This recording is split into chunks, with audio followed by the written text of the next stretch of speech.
വെച്ച് നല്ലൊരു വെളുത്തുള്ളി അച്ചാർ ഉണ്ടാക്കാം. ഈ വെളുത്തുള്ളി ഇനി തൊലിച്ചെടുക്കാം.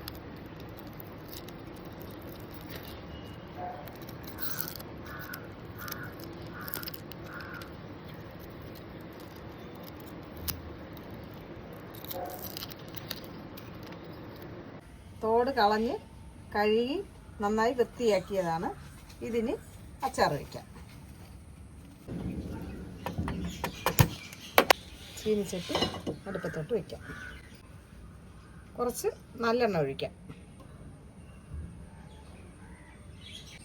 എണ്ണ ചൂടായി ഇതിൽ കഴുകി വൃത്തിയാക്കി വെച്ചിരിക്കുന്ന വെളുത്തുള്ളി ഇട്ട് കൊടുക്കാം.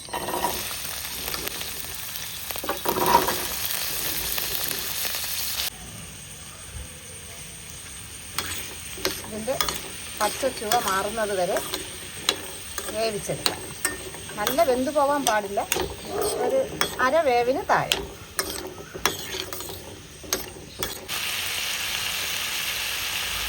ഇതിലേക്ക് ഒരു സ്പൂൺ ഉപ്പിട്ട് കൊടുക്കാം.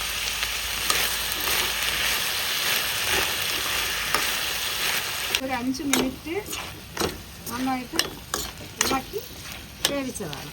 ഇതിന് വേറൊരു പാത്രത്തിലോട്ട് മാറ്റാം.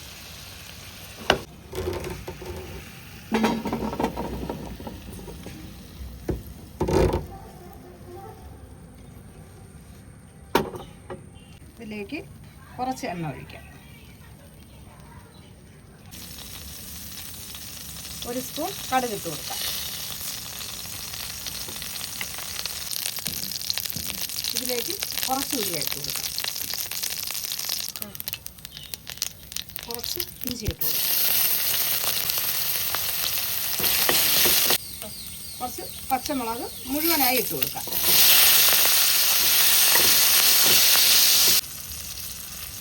കുറച്ച് കറിവേപ്പില ഇട്ട് കൊടുക്കാം. മുളകിൽ പിടിക്കുന്നതിനായിട്ട് കുറച്ച് ഉപ്പ് കൂടി ഇട്ട് കൊടുക്കാം.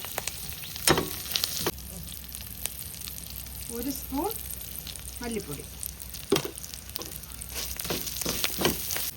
മല്ലിപ്പൊടി ഒന്ന് ചൂടായതിന് ശേഷം, ഇത് കാശ്മീരി ചില്ലിയാണ്, എങ്കിലേ നല്ല നിറം വരുള്ളൂ.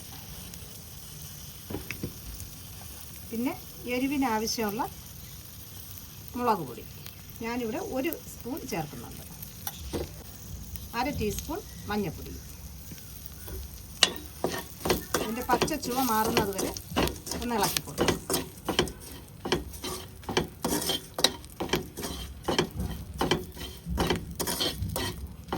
ഒരു നാരങ്ങ വലിപ്പത്തിന് സാദാ പുളി പിഴിഞ്ഞെടുക്കണം. കാരണം വെളുത്തുള്ളിയിൽ പുളിപ്പില്ല. ഇത് പുളി പിഴിഞ്ഞെടുത്തത്.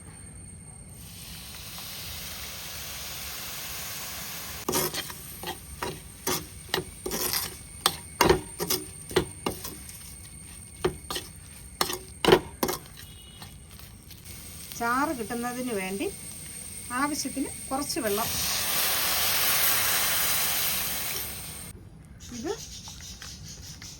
ഇത് നന്നായി തിളച്ച് ഇതിലെ കുറേ വെള്ളം അങ്ങ് വറ്റി എണ്ണ തെളിഞ്ഞ് വരുന്ന ഒരു ഇതാവുമ്പോഴത്തേക്കും വെളുത്തുള്ളി ഇട്ട് കൊടുക്കാം. ഇതിൽ വെള്ളം ഒന്ന് വറ്റി പോകുന്നത് വരെ ഇടയ്ക്കിടയ്ക്ക് ഇളക്കി കൊടുക്കണം.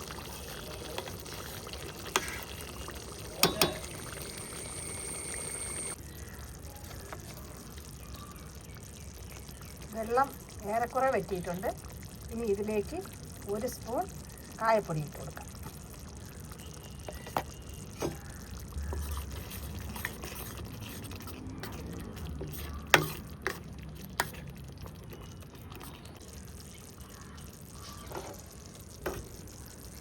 എണ്ണ തെളിഞ്ഞ് തുടങ്ങിയിട്ടുണ്ട്.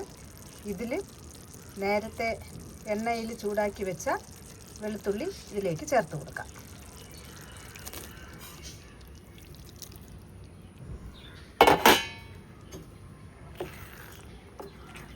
നന്നായിട്ട് ഇളക്കി യോജിപ്പിക്കാം.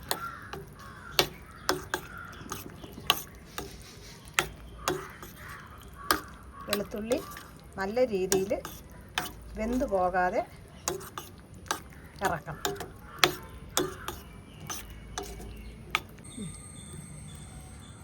വെളുത്തുള്ളി അച്ചാറ് റെഡി ആയിട്ടുണ്ട്.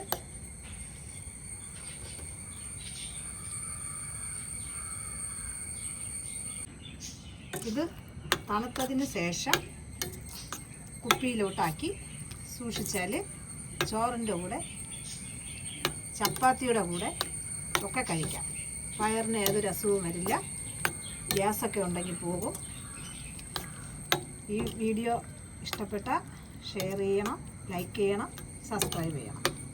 എല്ലാവരും ഒന്ന് പരീക്ഷിച്ച് നോക്കണം.